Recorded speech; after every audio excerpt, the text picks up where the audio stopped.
Have you ever been to a science museum? I have visited them lots of times, especially when I was a child. I remember being there, playing around, freaking out with every single experiment I found and thinking, wow, I really like this stuff. And some years later, I'm finishing my PhD.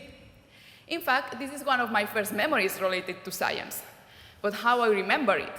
How we all remember anything? The answer is in our neurons. During development, when we are in the mother's womb, stem cells generate all the cellular types of our bodies, including neurons.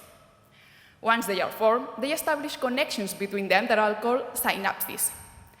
Through these connections, they communicate using electric impulses, and this is the basis of what we think, what we feel, or what we remember. Our experiences are translated into changes in these connections, and this is how memories are formed and stored during days, weeks, or even years.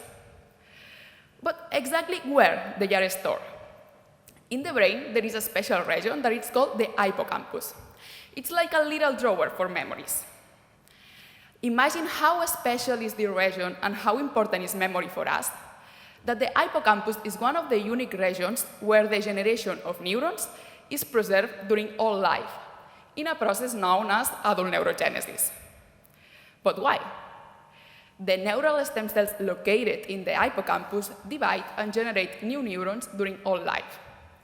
These neurons become integrated in the pre-existing neuronal circuits of the hippocampus, and this allows the renovation of the neuronal circuits and reinforces their capacity for memory formation. This is a highly regulated process by intrinsic and environmental factors. In my thesis, I'm studying one of these factors, the protein NCAM2.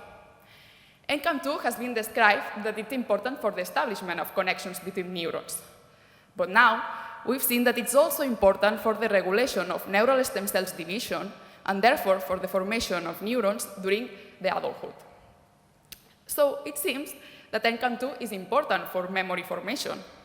Maybe the memory problems of Dory, you know, Nemo's best friend, were due to a lack of NCAM2.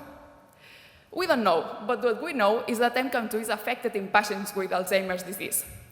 This terrible neurodegenerative disorder where patients lose their memories, finally forgetting who they are. So a better understanding of NCAM2 functions will help us to better understand how memory works, but also will open the door to new therapeutic perspectives to treat Alzheimer's disease.